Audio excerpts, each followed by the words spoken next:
परमेश्वरीं गोपिकां परमां श्रेष्ठां आह्लादनी शक्तिरूपिणी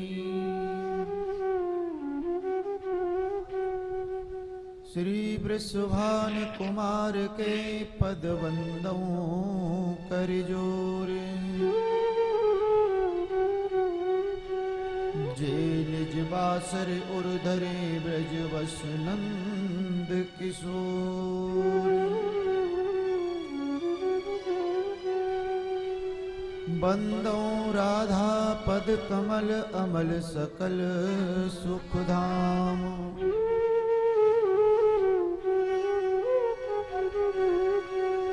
जे परसन के हित रहत लालायित घनश्याम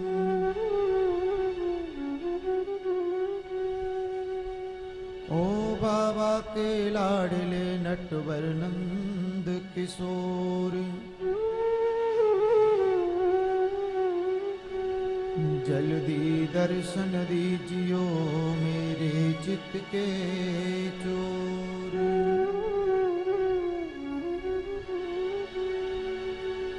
परम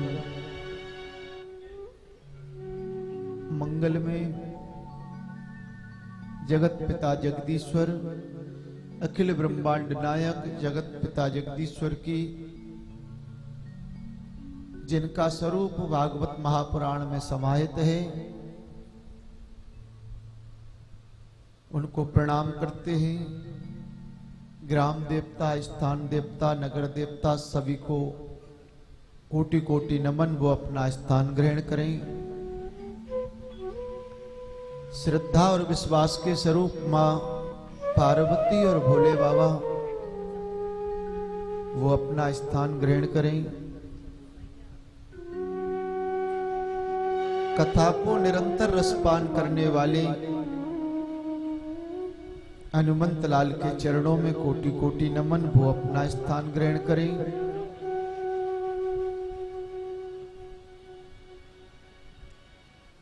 और परम वंदनीय अर्चनीय प्रातः स्मरणीय सदगुरुदेव के चरणों में कोटि कोटि नमन। वो अपना स्थान ग्रहण करें। और मेरे परम आराध्य आप सभी के हृदय में विराजमान युगल सरकार की छवि का वंदन नमन और उनके चरणों में कोटि कोटि प्रणाम करते हुए आज के दिन का शुभारंभ करते हैं। जैसा कि आप सभी को विदित है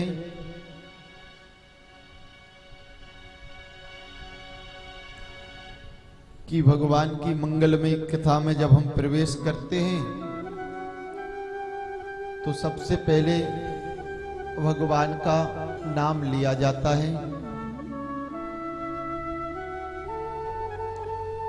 तो आइए राधा रानी से पुकार करते हैं, राधा रानी को मनाते हैं कि हे ब्रज महारानी, तुम मुझे अपनी कृपा कटाक्ष का पात्र कब बनाओगी?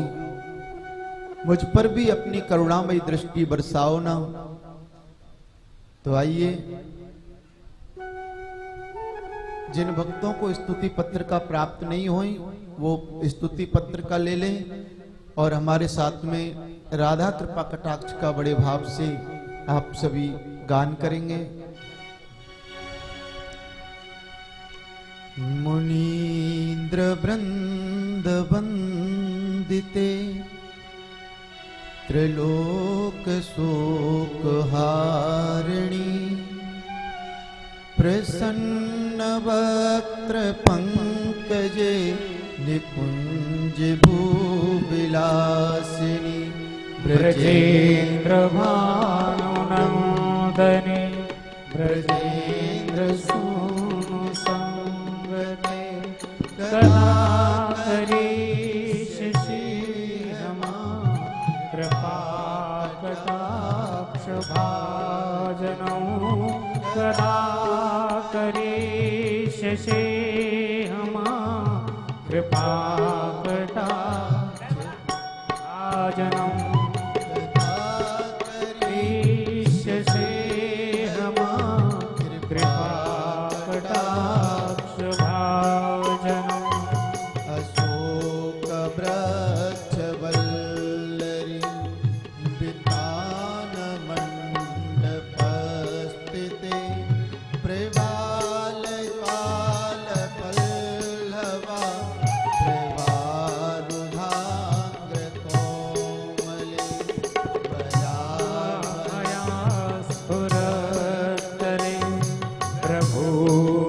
संपदालये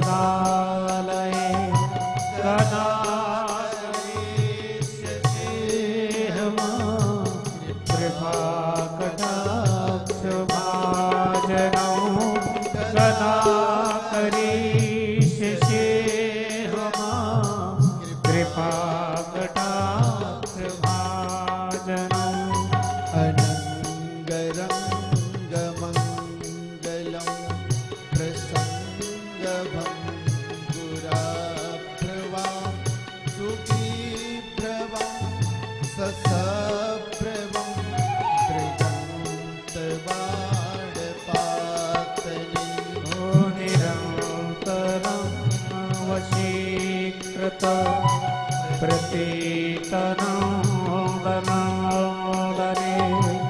कदा करीश से हम कृपा कटाक्ष भाजनों कदा करीश से हम कृपा कटाक्ष भाजनों तड़े सुवर्ण चंपका प्रदीप्त गौरविग्रहे मुख प्रभा परास्त कोट सारदेन्दुमण्डले ओ विचित्र चित्र संचक घोर श्यामलोचने कदा करीश से हम कृपा कटाक्ष भाजनों कदा करीश से हम कृपा कटाक्ष भाजनों तड़े सुवर्ण चंपका प्रदीप्त गौरविग्रहे मुख परास्तिकोट सारदेन्दुमण्डले विचित्र चित्त संचर सावलोचने कदा करीश से हम कृपा कटाक्ष भाजनों कदा करीश से हम कृपा कटाक्ष भाजनों मदोन्मदातियोवनि प्रमोदमानमण्डिते प्रियानुरागरञ्जिते कलाविलासपण्डिते अनन्य धन्य कुंजराज काम केलि कोविदे कदा करीश से हम कृपा कटाक्ष भाजनों कृपा करीश से हम कृपा कटाक्ष भाजनों अशेष हाव भावधीर वीरहार भूषिते प्रभूत सात कुंभ कुंभ कुंभ कुंभ सोस्तने प्रशस्त मंदहास्य पूर्ण पूर्ण सौख्य सागरे कदा करेश से हमा कृपा कटाक्ष भाजनों कदा करीश से हम कृपा कटाक्ष भाजनों मृणाल बाल वल्लरी तरंग रंग दोलते लता कैलाश लोल नील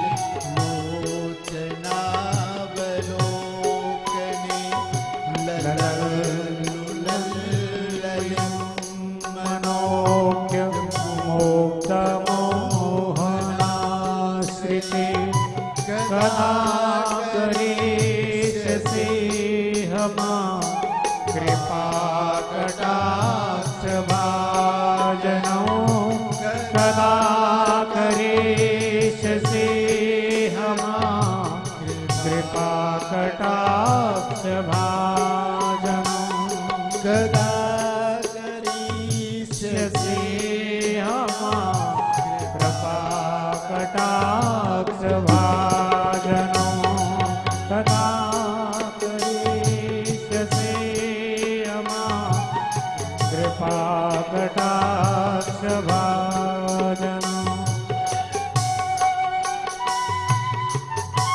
सभी ताली सेवा करेंगे।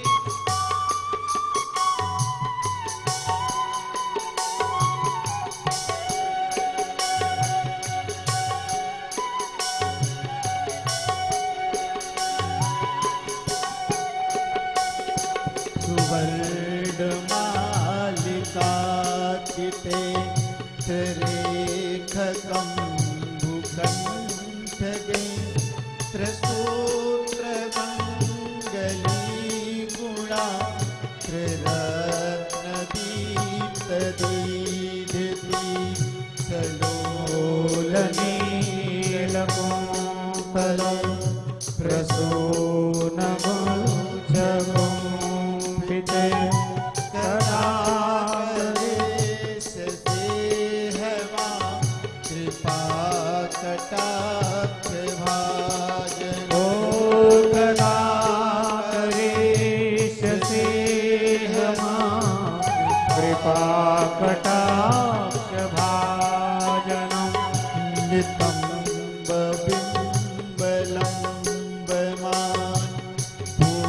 पुष्पमेखला गुणा प्रशस्त रत्न किंकणी कलाप मध्य मंजुले करीन्द्र सुंदरंबिका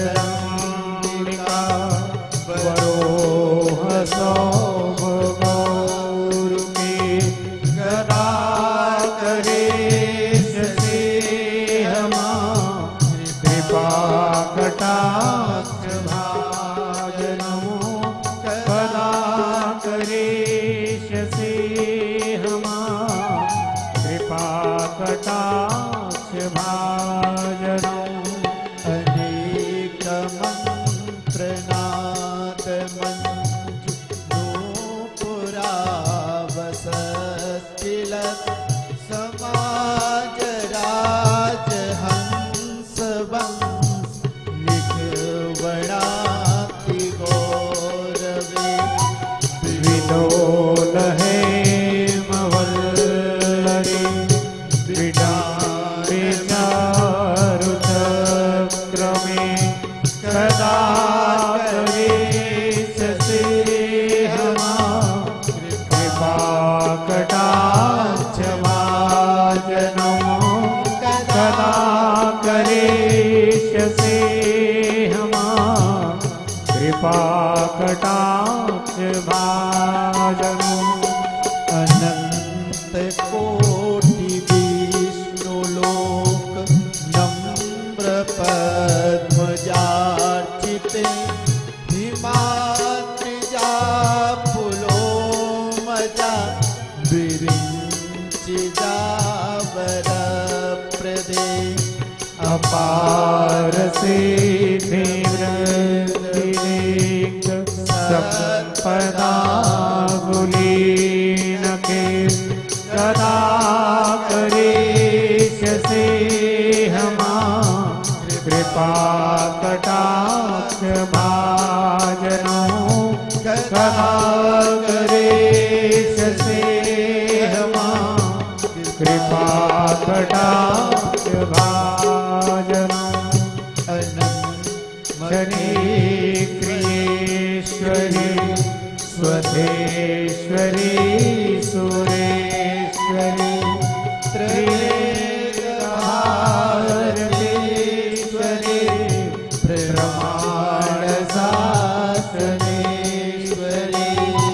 रमेश्वरी ब्रह्मेश्वरी प्रमोदकाननेश्वरी ब्रजेश्वरी ब्रजाधिपे श्रीराम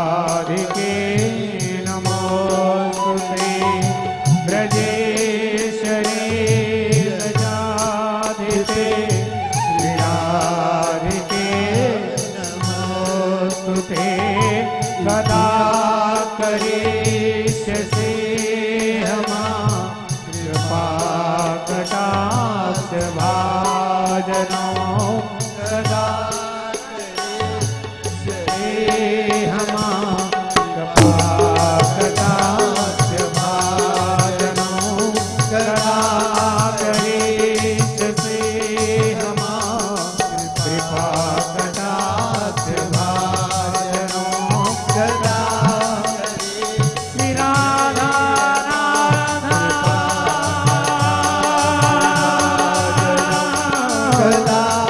श्री राधा श्री राधा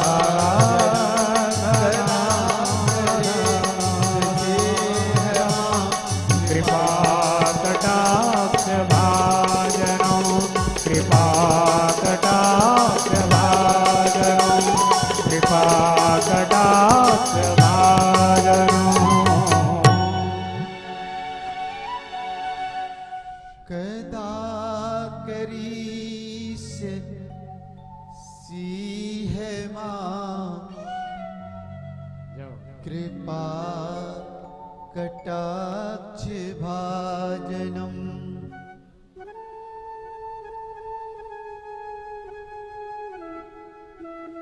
कदा करीस सी है मां कृपा कटाक्ष भाजनम।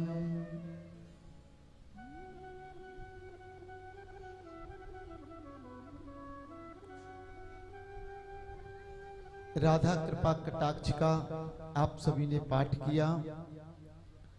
इसकी बड़ी ही महत्वता है। इसके द्वारा बड़ा ही भाव प्रस्तुत किया है। जो व्यक्ति नित्य राधा कृपा कटाक्ष का पाठ करते हैं, राधा रानी उन्हें अपनी करुणामयी कृपा पात्र मानती हैं, अपनी करुणा का पात्र बनाती हैं। दोनों हाथ उठा करके कहते हैं, हे राधा रानी, तुम बताइए मुझे कब अपनी करुणा कटाक्ष का पात्र बनाओगी। आप तो इतनी करुणामयी हैं, आप मुझ पर भी कृपा करो ना।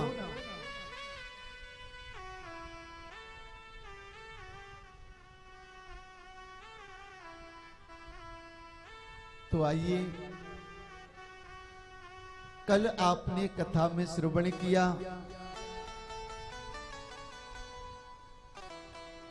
कि सृष्टि का विस्तार हुआ। कर्दम देवहूति कश्यप अदिति प्रियव्रत उत्तानपाद का वंश आपने श्रवण किया और नरकों का वर्णन सुनते हुए कल आपने अजामिल की कथा पर कथा का विश्राम लिया।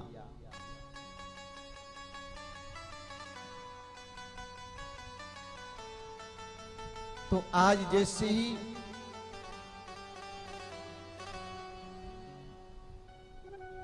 पहले अपने ध्यान को मन से वहां लगाइए जहां भागवत चक्र चूड़ामणि गंगा जी के तट पर विराजमान है।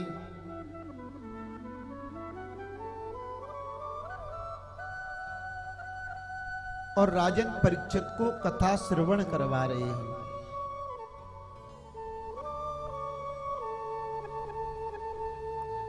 तो आज अजामिल के बाद में सुखदेव जी ने भागवत चक्र चूड़ामणि ने परीक्षित से कहा, हे राजन, एक बार एक वृत्तासुर नाम का राक्षस हुआ जिसका नाम पहले वृत्तासुर था। वृत्तासुर ने मां जगत जननी पार्वती का अपराध किया,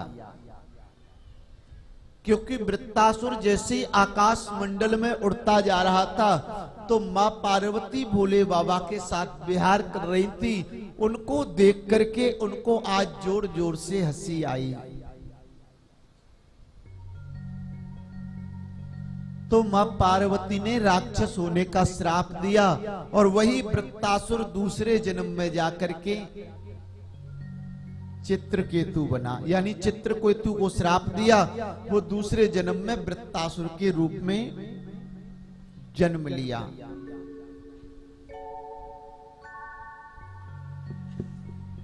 एक बार त्वष्टा मुनि ने विष्णु यश नामक अपना एक पुत्र पैदा किया, जिनके 3 सर थे, जिनको त्रिशरा के नाम से भी जाना जाता था।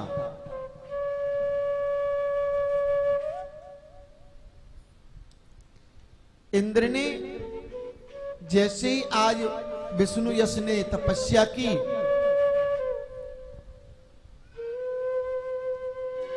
तो इंद्र को अपने सिंहासन का भय हो गया। अगर कलयुग में या कोई से युग में अगर सबसे ज्यादा कोई तपस्या करने लग जाए ना,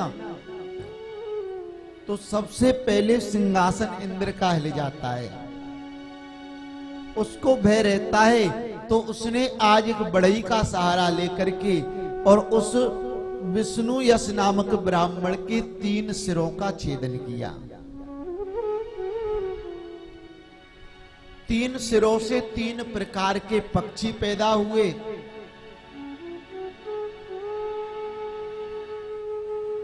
जिसमें प्रमुख रूप से गौरैया और सुक नामक पक्षी का वर्णन मिलता है।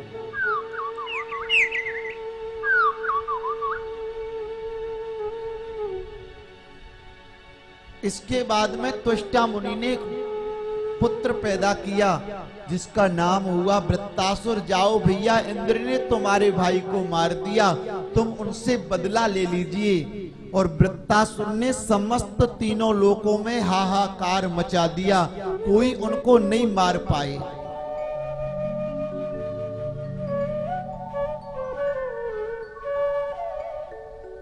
जब कोई मार नहीं पाया, तो ब्रह्मा जी ने उनकी कुंडली देखी। भैया, इस दुष्ट का वध तो दधीची मुनि के द्वारा हो सकता है। अगर दधीची मुनि अपनी हड्डियों का दान कर दें और उससे अस्त्र बनाया जाए, तो इस पापी का वध हो सकता है। सभी देवताओं ने प्यारो याचना की। दधीची ऋषियों ने हड्डियों का दान किया।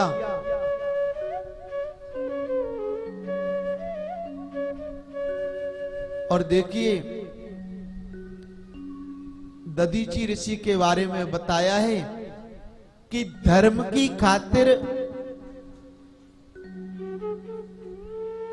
परोपकार की खातिर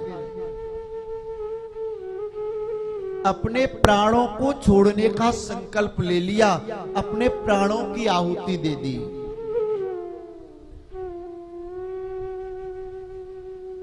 और हम और आप धर्म की रक्षा करने के लिए तनिक सा कष्ट सहने में कहते हैं भैया, धर्म का कार्य करते हैं, इतनी मेहनत लगती है।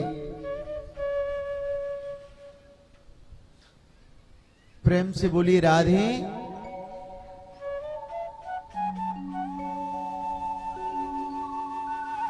जबकि शास्त्रों में वर्णन है कि धर्म की अगर हम रक्षा करेंगे, तो धर्म अपने आप हमारी भी रक्षा करेगा।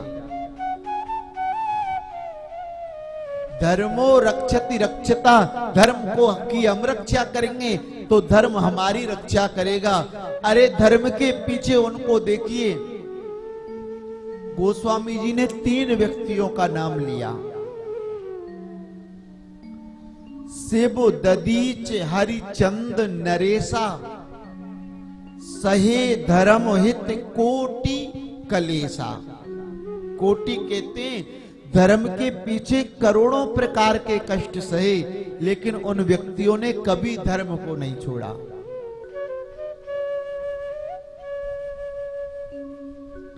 और यहां जीव पर अगर जरा सी विपत्ति आ जाए, तो सबसे पहले वो पूजा पाठ को ही बंद करता है।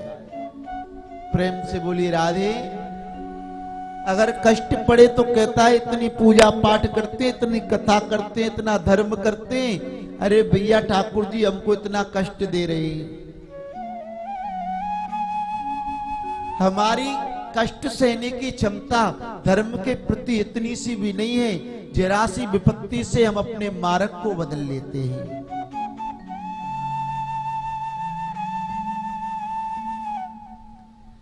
यहां बताया है कि जैसे रेलगाड़ी अपनी निरंतर गति से अपनी पटरी पर चलती है, अगर उसके सामने कोई आकर के मर जाए तो उसके ड्राइवर को कभी भी सजा नहीं होती। और वही अगर किसी लोकयान के द्वारा बस, ट्रक, मोटरसाइकिल से अगर किसी की मृत्यु हो जाए तो उस व्यक्ति को सजा हो जाती है। क्यों सजा हो जाती है? क्योंकि लोकयान वाला जो व्यक्ति है वो चाहे जिधर घुमा करके चलाता है। रेलगाड़ी अपने निरंतर पथ पर अपना निर्वाह करती है। ऐसे जो व्यक्ति अपने धर्म के मार्ग को कभी नहीं छोड़ते, अपने सुख हो चाहे दुख हो, निरंतर अपने जीवन का निर्वाह करते हैं, उसको परमात्मा के यहां भी कभी सजा नहीं होती। और जो व्यक्ति जरा सी विपत्ति पड़ने पर अपना मार्ग बदल लेते हैं, उनको यहां भी कष्ट मिलता है और मरने के बाद में भी उनकी सजा कम नहीं होती।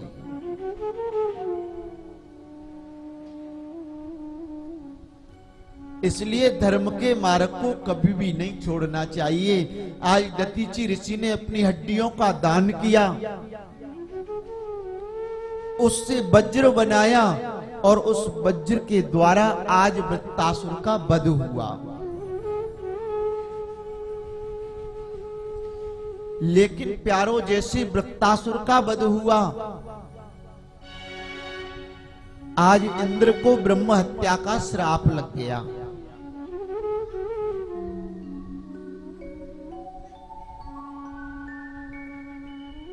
और ब्रह्म हत्या का श्राप के कारण वो इंद्र जा करके छुपने लग गया और समुद्र में जाकर के कमल की जो तंतु होती है, कमल की डंडी में जाकर के वो छुप गई। उस समय इंद्र नहुस राजा को बनाया, और जैसे ही नहुस राजा को इंद्र बनाया प्यारो, तो इंद्राणी को अपनी सेवा में नहुस राजा चाहते थे।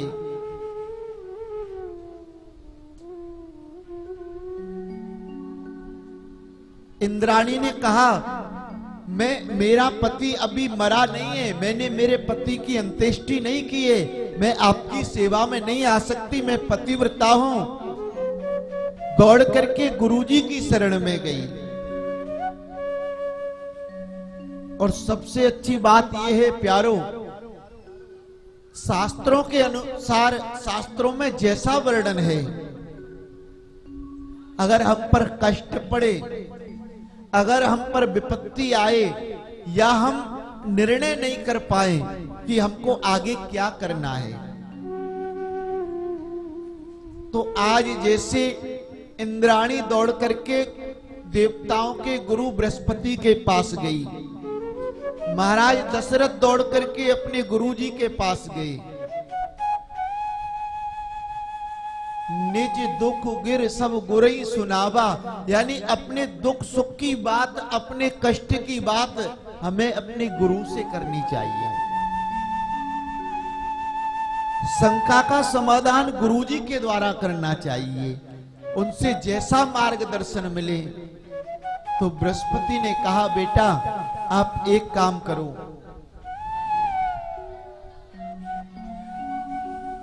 आप एक काम करो,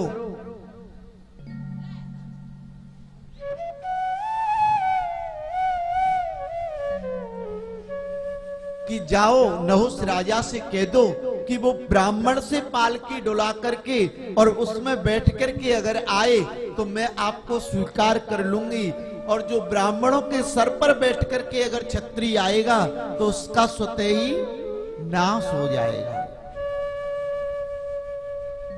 प्रेम से बोलना पड़ेगा राधे।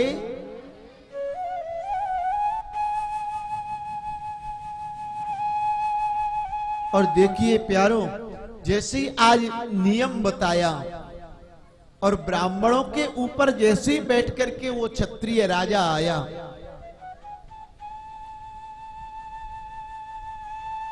सबसे सुंदर बात हमारे वेदों में दो जगह उदाहरण मिलता है। एक तो आज नहुस राजा ब्राह्मण को पालकी में डुला करके उन पर बैठ करके गई।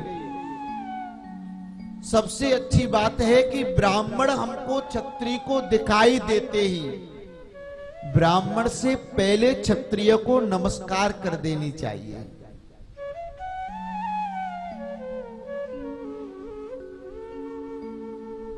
क्योंकि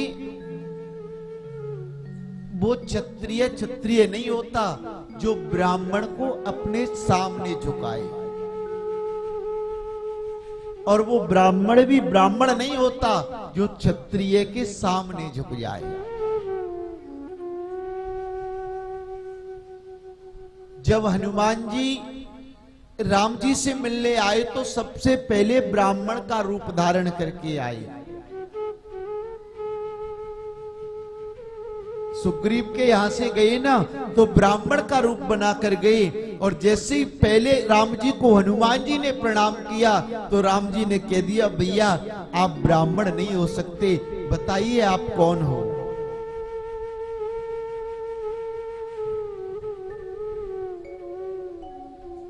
आप नकली ब्राह्मण लगते हो। इसलिए ये शिक्षा मिलती है कि जहां भी ब्राह्मण दिखाई दे उसको हमें प्रणाम करना चाहिए।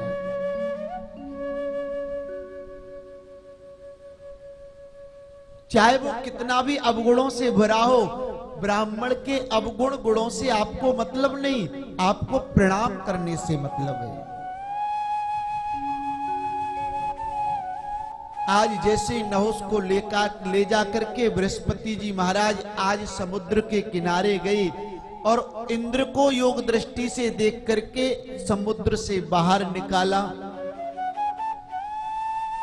और इंद्र की जो ब्रह्म हत्या थी उस ब्रह्म हत्या को 4 जगह बांट दिया, 4 जगह डिवाइड कर दिया।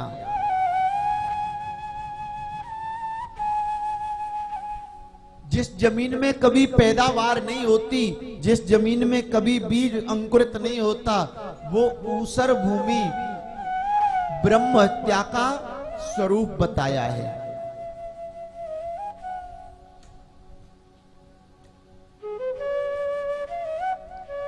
समुद्र का जो फेन होता है, जो झाग होता है, वो ब्रह्म हत्या का स्वरूप बताया है।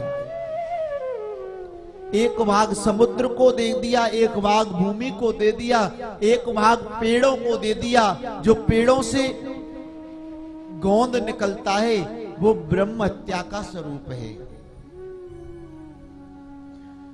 और एक भाग हमारी माताओं को दे दिया। जब से बृहस्पति महाराज ने ब्रह्म हत्या को बांटा तो माताओं को रजस्वला के रूप में, मासिक धर्म के रूप में एक ब्रह्म हत्या का भाग मिला, और पुनः इंद्रासन पर जाकर के इंद्र जाकर के बैठ गए।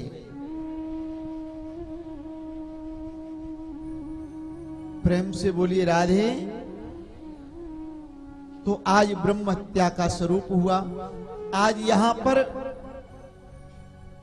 भागवत चक्र चूड़ामणि से प्रश्न किया, महाराज ये बताइए, आप में निरंतर कथा श्रवण करवा रहे हो, लेकिन आपने जो दिति मैया के 2 पुत्र हुए ना, एक का नाम हुआ हिरण्याक्ष, दूसरे का नाम हिरण्याकश्यप। तो आपने हिरण्याक्ष का वर्णन तो सुना दिया, लेकिन आपने हिरण्यकश्यप का वर्णन नहीं सुनाया। उनका क्या हुआ, भगवान ने उनको कैसे मोक्ष प्रदान किया? तो कहने लगे जैसे ही हिरण्याक्ष के बाद में हिरण्याकश्यप ने ब्रह्मा जी की तपस्या की।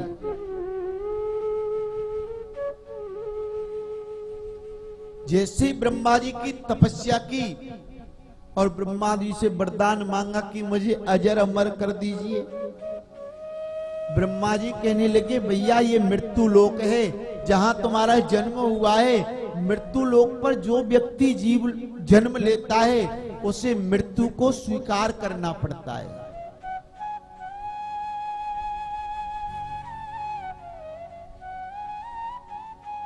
अच्छा भैया, तो आज ब्रह्मा जी से वरदान मांगे तो मुझे आप इतने वरदान दे दीजिए। तो ब्रह्मा जी ने कहा वरदान चाहे जितने मांग लो लेकिन अमर नहीं हो सकते। लेकिन राक्षस जो होते हैं ना वो सबसे पहले ऐसा वरदान मांगते हैं कि जो हमारा भोजन हो या हम किसी विधि से अजर अमर हो जाए। रावण को ये पता नहीं था सज्जनों। ब्रह्मा जी ने कहा वरदान मांग लो, कहने लगे अजर अमर कर दो। अमर नहीं हो सकते तो फिर दिमाग लगाया क्या मांगना चाहिए। कहने लगे हमको एक वरदान दे दो कि हम बानर और मनुष्य से नहीं मरे। वो बानर और मनुष्य हमको चाहे भले ही मार दे लेकिन किसी और के द्वारा नहीं मरे। जैसे हमसे कोई कहे भैया तुम वरदान मांग लो तो हमसे कहेगा तो हम अगर मांग लें कि भैया हम भोजन के द्वारा नहीं मरे, बाकी हम यानी भोजन हमको भले ही मार दे लेकिन और किसी से नहीं मरे। लेकिन सज्जनों जब काल आ जाएगा ना, जब हमारा समय आ जाएगा तो एक दिन वो भोजन भी हमको मृत्यु को प्राप्त करा देगा।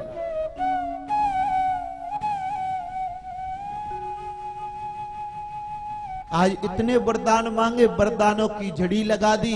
मैं दिन में मरूं न रात में मरूं, न ऊपर मरूं न नीचे मरूं, ब्रह्मा की बनाई सृष्टि में किसी से भी ना मरूं, अस्त्र से मरूं ना शस्त्र से मरूं, 12 महीनों में नहीं मरूं। ब्रह्मा जी कहने लगे बस कर भैया, इतने वरदान तो मैंने किसी को भी नहीं दिए।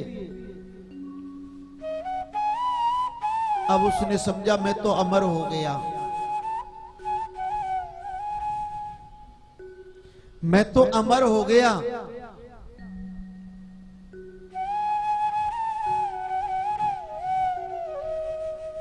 तो आकर के उसने सबसे पहले पूजा पाठ को बंद कर दिया, धर्म को बंद कर दिया।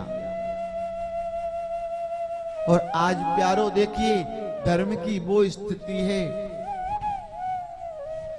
समय जीव के पास इतना भी नहीं है।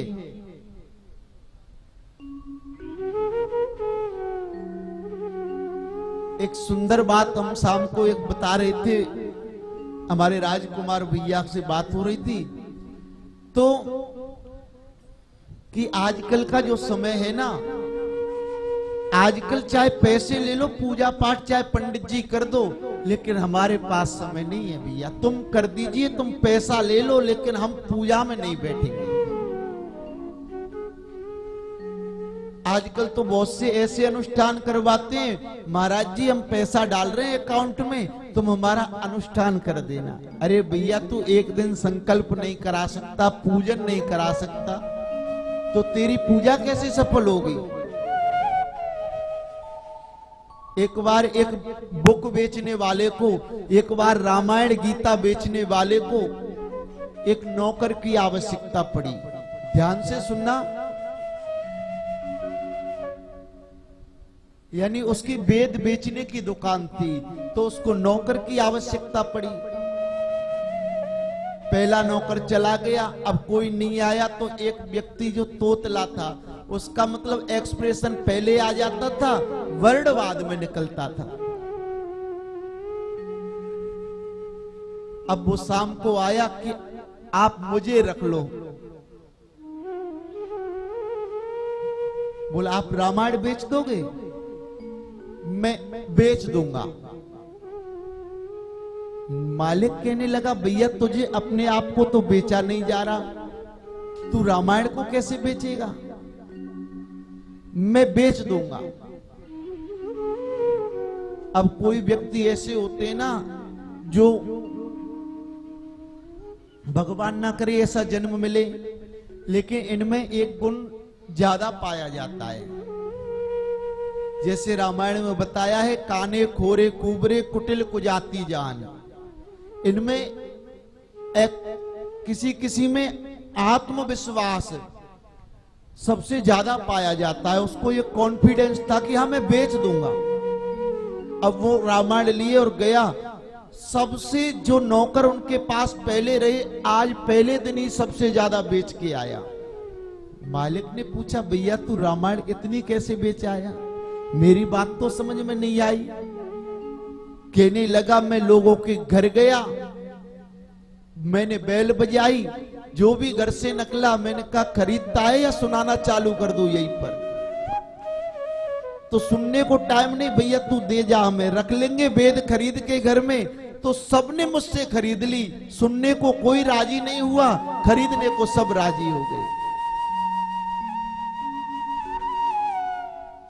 इसलिए धर्म की वो है कि हमारे घर में ठाकुर जी हैं, हमारे घर में रामायण है, लेकिन पढ़ने को वक्त नहीं है। प्रेम से बोलिए राधे। तो कहने लगे सबसे पहले पूजा पाठ को बंद करवा दिया। कहने लगे हवन करना है तो करिए, हिरण्याकश्यप स्वाहा। भजन करना है तो करिए, हिरण्याकश्यप नमः। अब कोई पूजा पाठ नहीं करे, लेकिन नारद जी के सत्संग के प्रभाव से उनके घर में एक बालक ऐसा हो गया कि जो बचपन से भगवान पर भरोसा करने वाला हो गया।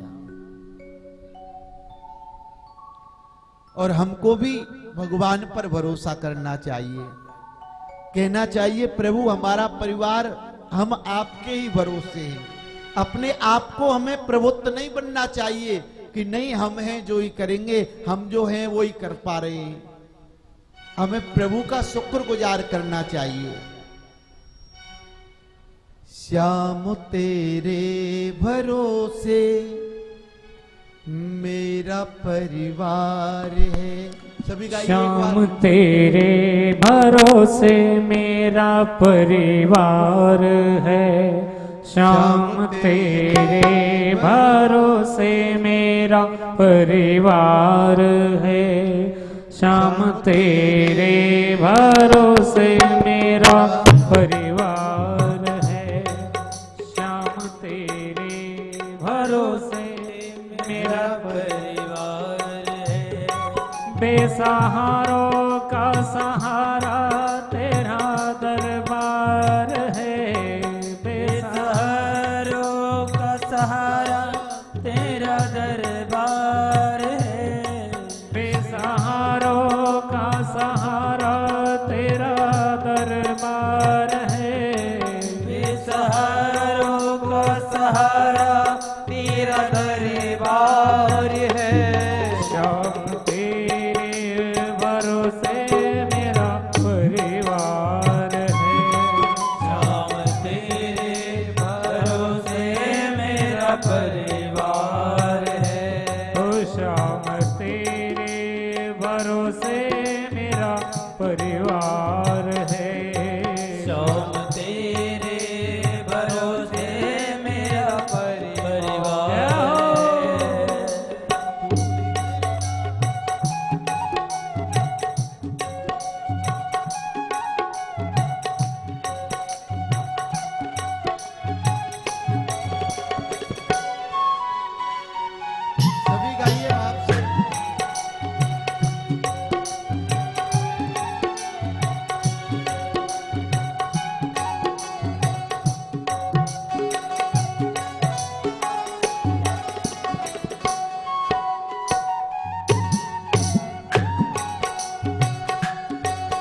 मेरा दरबार है।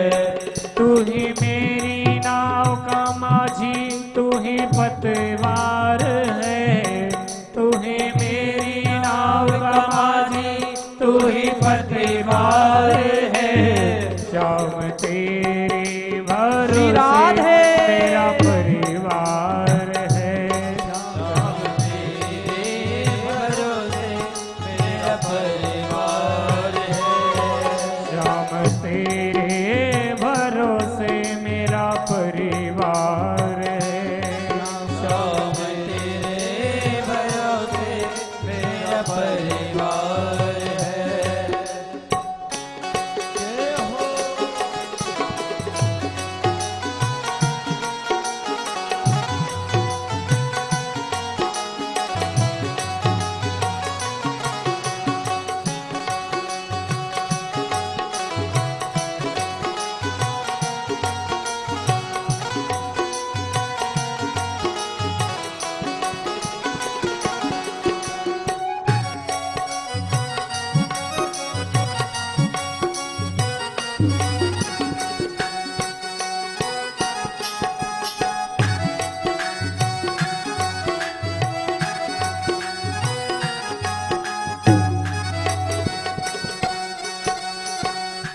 मैंने अब छोड़ी चिंता, तेरा जो साथ पाया।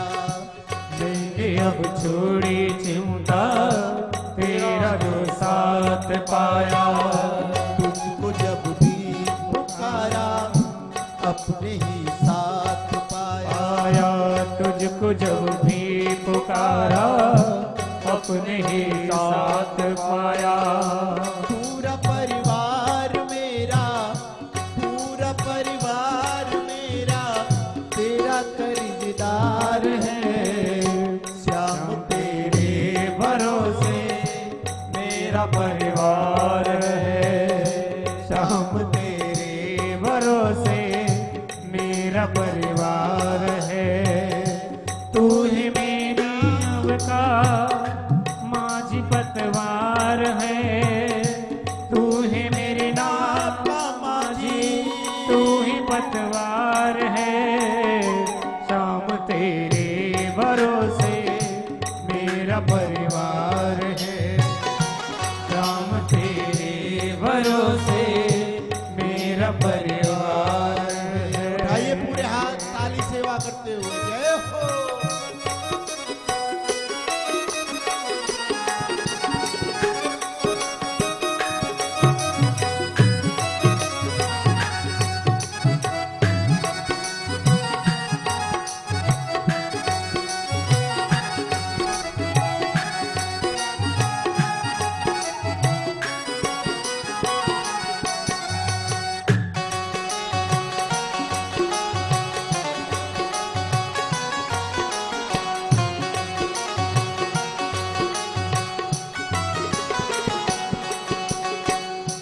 मुझको अपनों से बढ़कर सहारा तूने दिया। मुझको अपनों से बढ़कर सहारा तूने दिया। जिंदगी भर जीने का गुजारा तूने दिया।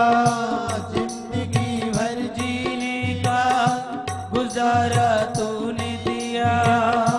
मुझ पे तो श्याम तेरा, मुझ पे तो श्याम तेरा बड़ा उपकार है।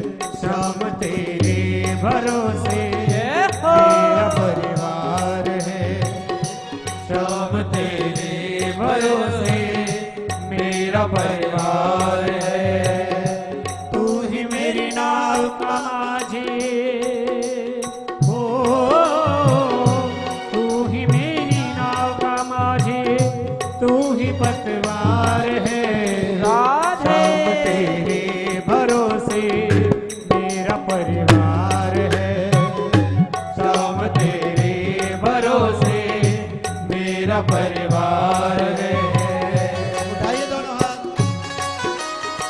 बोली राधा रानी की जय हो।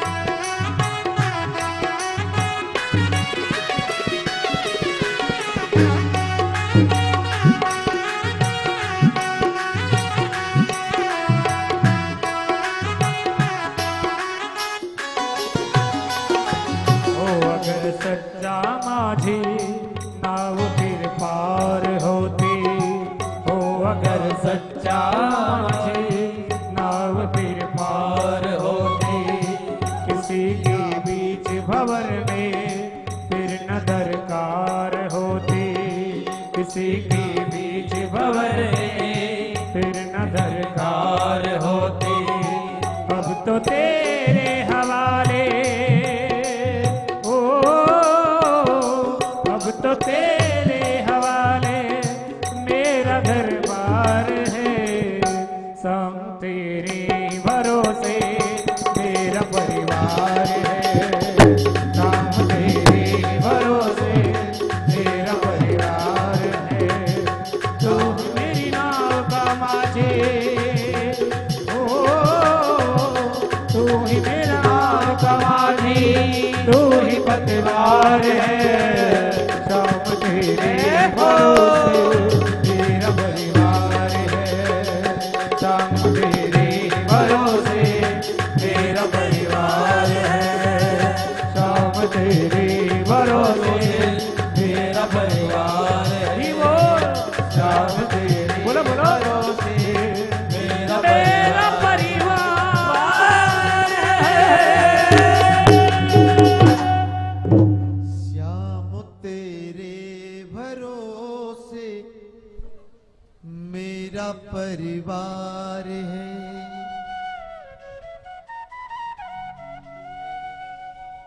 तू ही मेरी नाव का माझी, तू ही पतवार है। श्याम तेरे भरोसे मेरा परिवार है।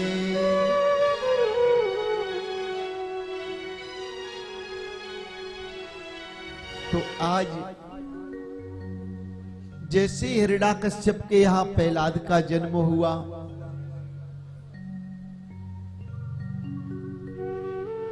और जैसे प्रहलाद जी का जन्म हुआ तो बचपन से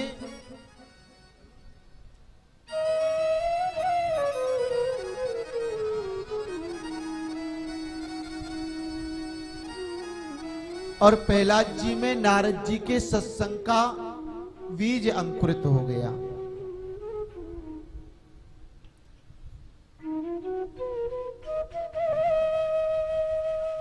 तो बचपन से ऐसा दृढ़ विश्वास हुआ कि उस बालक ने, एक दिन पिताजी ने पूछा, भैया बेटा अच्छा कुछ सुनाइए। तो उन्होंने भगवान के भजन का गीत सुना दिया।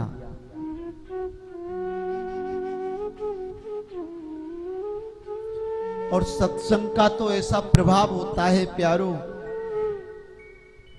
कि एक बार नारद जी ने भगवान से पूछा था कि भगवान सत्संग का प्रभाव क्या होता है।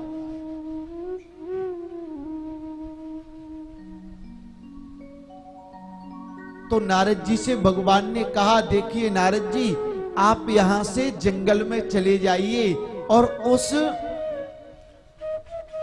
वृक्ष के ऊपर एक गिरगिट बैठा होगा, आप उससे जाकर के पूछना कि सत्संग क्या होता है।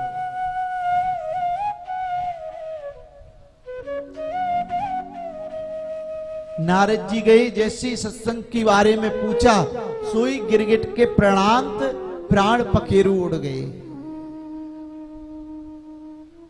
नारद जी फिर भगवान के पास आए और पूछा, भगवान वो तो मृत्यु को प्राप्त हो गए। तो कहने लगे, अब की बार आप जाइए, उस जंगल में एक तोता है, एक सुक नामक पक्षी है, उससे जाकर के पूछो।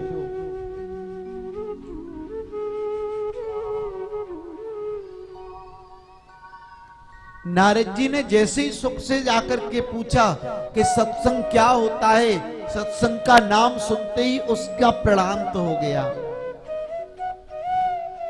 फिर दौड़ करके गए भगवान के पास, भगवान से पूछा, उन्होंने तो जवाब ही नहीं दिया।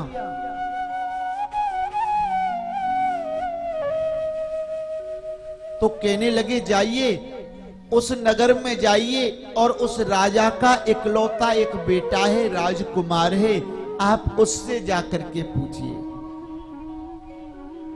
अब नारद जी डर के कारण गए, भैया कहीं मैंने इससे पूछा और कहीं ये राजा का राजकुमार मर गया ना, तो राजा तो मुझे जेलों में डाल देगा।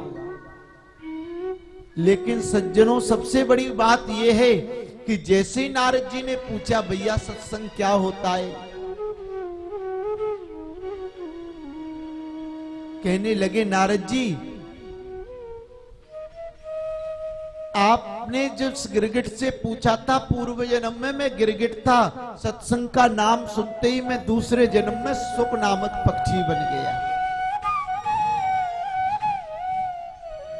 और सुक नामक पक्षी से पूछा, तुमने मुझसे पूछा, तो देखिए उस सत्संग के प्रभाव से मैं अब की बार राजा का पुत्र बन गया।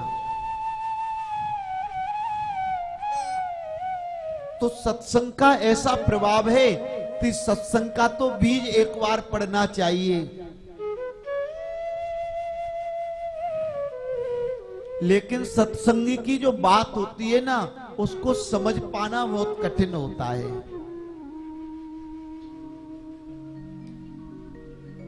एक गुरु के साथ में 10-5 उनके शिष्य थे, और जैसे ही चले जा रहे थे तो एक गांव में जैसे ही पहुंचे तो वहां गुरुजी का उन गांव वालों ने अनादर किया। किसी ने स्वागत सत्कार नहीं किया। तो गुरुजी ने उनको आशीर्वाद दिया, भैया खूब फलो फूलो, यहीं आबाद रहो, यहीं पड़े रहो। थोड़े आगे एक गांव में गए तो गुरुजी का इतना स्वागत सत्कार किया कि वहां उनके लोग इतनी प्रशंसा करने लगे। तो गुरुजी ने आशीर्वाद दिया, भैया आप बिखर जाओ और फैल जाओ, देश विदेश में चले जाओ। अब गुरुजी के शिष्यों ने ये बात सुनी तो बात समझ नहीं आई। गुरुजी से पूछा, गुरुजी ये बताइए, जिन व्यक्तियों ने आपका अपमान किया उनको तो आबाद रहने का आशीर्वाद दिया, और जिन्होंने तुम्हारा स्वागत किया, जिन्होंने तुम्हारा सम्मान किया, उनको आपने बिखर जाने का वरदान दिया। कहने लगे, बेटे अगर मैं इनको बिखर जाने का वरदान दूंगा तो ये जहां जाएंगे अपने जैसे बना लेंगे, जहां जाएंगे वो अपने जैसे ही बनाएंगे। और ये अगर बिखर जाएंगे तो ये सत्संगी व्यक्ति हैं, सज्जन व्यक्ति अगर बाहर भी चला जाएगा तो उसकी संगत से उनके साथ वाले भी सज्जन बन जाएंगे। प्रेम से बोलिए राधे। हमारी एक मैया ताली बजा रही है बस एक बात पे, क्योंकि आपको तो ताली बजाने में शर्म आती है ना, इसलिए प्रेम से बोलिए राधे। तो आज जैसे ही सत्संग का ऐसा प्रभाव हुआ कि वो बालक में भक्ति का बीज अंकुरित हुआ, और एक बार जब वैराग्य का गीत गाने लगे तो आज हिरण्याकश्यप ने अपने बेटे का विद्यालय, जिस विद्यालय का नाम था हिरण्याकश्यप दैत्य विद्यालय, उसमें उनका एडमिशन करवा दिया। जाओ भैया, संड और मर्क हमारे 2 गुरुजी हैं, उनसे आप शिक्षा प्राप्त करिए। जैसे ही शिक्षा पाने के लिए गई, एक दिन प्रहलाद जी ने सब सखाओं से कहा, सब विद्यार्थियों से कहा, भैया एक खेल खेलते हैं, मैं आपको एक खेल बताता हूं। कहने लगे, नहीं भैया हम खेल नहीं खेलेंगे। अरे तुम्हारे खेल का कोई पता नहीं, तुम ना जाने क्या करवाओगे। अरे भैया कुछ नहीं होगा, तुम्हें नारायण बचा लेगा, मेरा भगवान बचा लेगा, देखिए मेरे जैसा भरोसा करो ना, आपको कुछ नहीं होगा। आज सखाओं को साथ में लिया और सखाओं को साथ में लेकर के आज भगवान का कीर्तन गाने लगे। श्रीमन्नारायण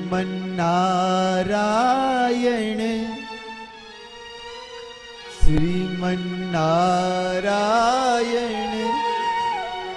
लक्ष्मी नारायण नारायण नारायण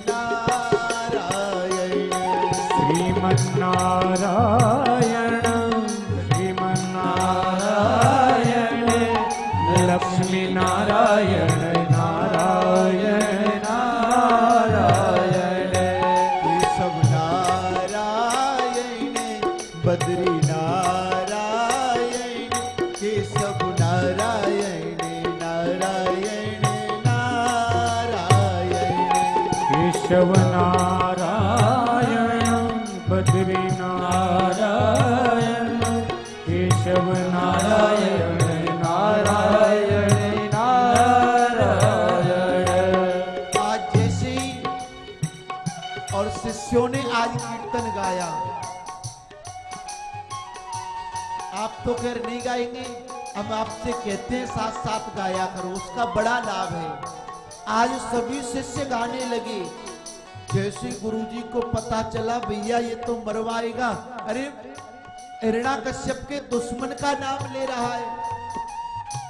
आज गुरुजी ने जैसे प्रहलाद को पकड़ा, भगवान की लीला हुई और आज प्रहलाद जी को छूते ही आज गुरुजी में करंट लग गया, वो भी झूमने लग गई और गाने लग गई। लक्ष्मी नारायण लक्ष्मी नारायण लक्ष्मी नारायण नारायण नारायण बद्री नारायण नारायण लक्ष्मी नारायण नारायण नारायण।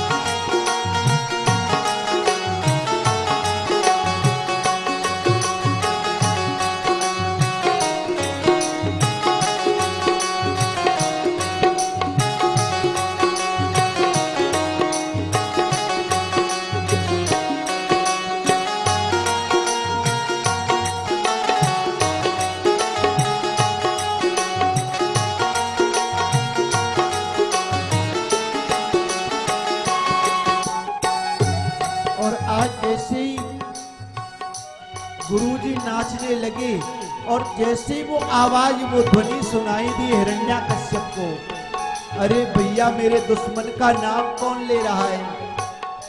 आज 2 सिपाहियों को भेजा कि जाओ भैया देखो हमारे विद्यालय में मेरे दुश्मन का नाम कौन ले रहा है। और जैसे ही सिपाही आए, आकर के जैसे ही प्रहलाद जी को आज जैसे ही उनके मित्रों को छुआ तो वो सिपाही भी उस राम धुन में उस नारायण ध्वनि में आज नाचने लग गई।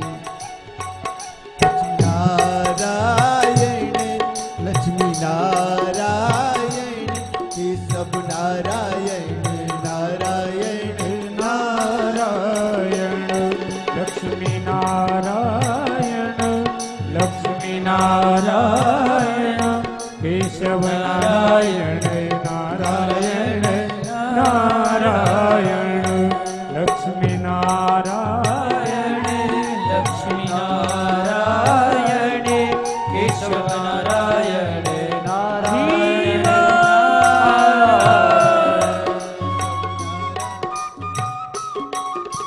ताली सेवा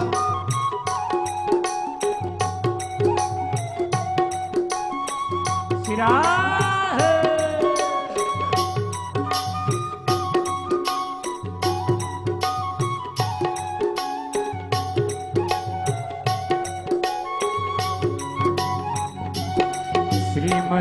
श्रीमन्नारायण श्रीमन्नारायण श्रीमन्नारायण नारायण नारायण श्रीमन्नारायण श्रीमन्नारायण श्रीमन्नारायण नारायण नारायण।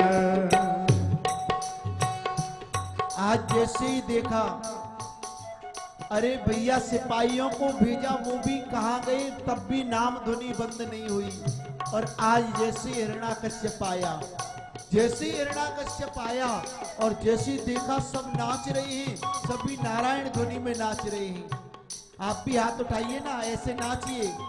आज हिरण्याकश्यप ने जैसे ही देखा और हिरण्याकश्यप ने प्रहलाद जी को छुआ, एक बार तो हिरण्याकश्यप भी नाचने लग गए और गाने लगे, नारायण श्रीमन्नारायण श्रीमन्नारायण नारायण नारायण श्रीमन्नारायण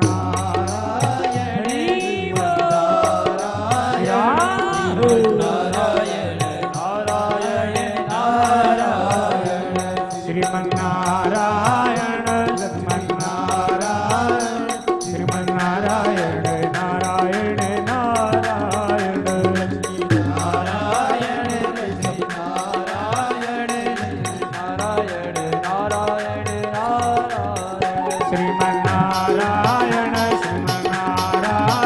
श्रीमन्नारायण नारायण नारायण नारायण नारायण नारायण श्रीमन्नारायण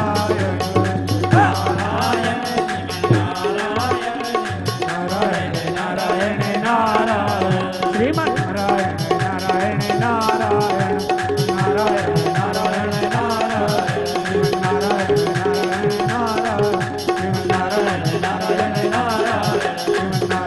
नारायण नारायण श्रीमन्नारायण नारायण नारायण नारायण नारायण।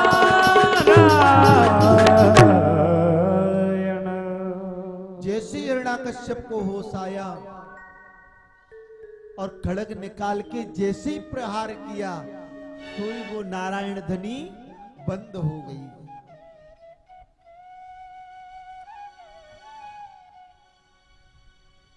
अब नारायण ध्वनि बंद हुई,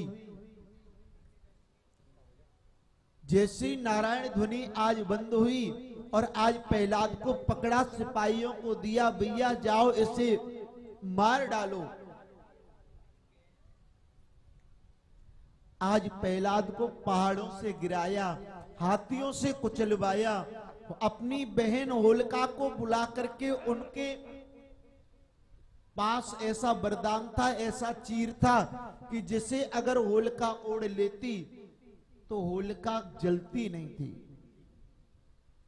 लेकिन भगवान ने वो चीर प्रहलाद को उड़ा दिया और होलिका जल गई। तब से हम होली का पर्व मनाने लगे।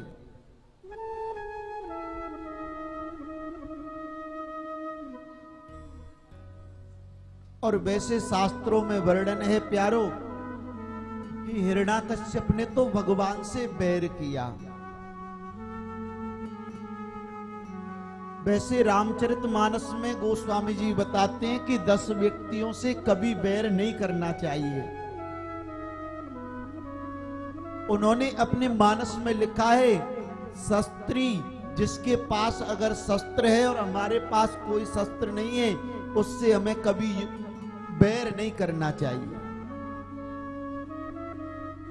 मान लो पड़ोसी के पास गन है और हमारे पास गन नहीं है, तो उससे हमें बैर नहीं करना चाहिए।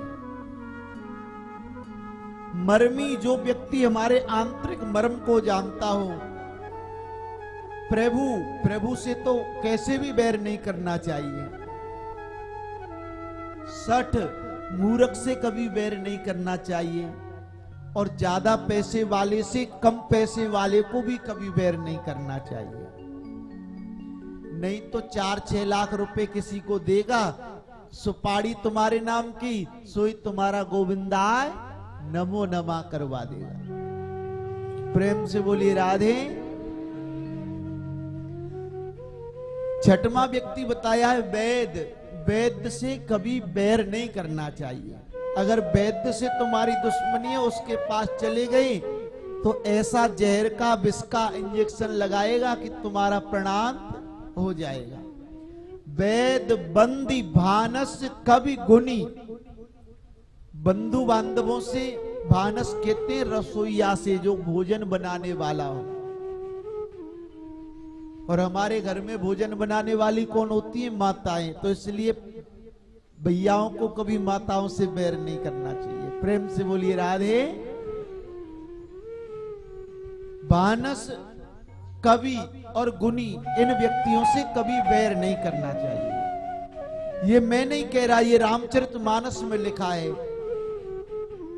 शस्त्री मर्मी प्रभु सट धनी वेद बंदी भानस कवि गुणी।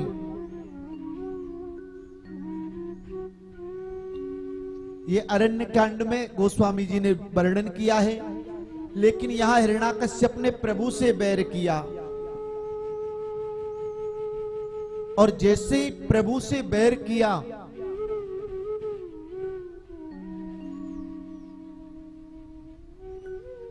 तो देखिए प्यारो, एक दिन जैसे ही प्रहलाद जी से पूछा, भैया तुम्हारे गुरुजी ने क्या पढ़ाया, कुछ आप हमको सुनाइए।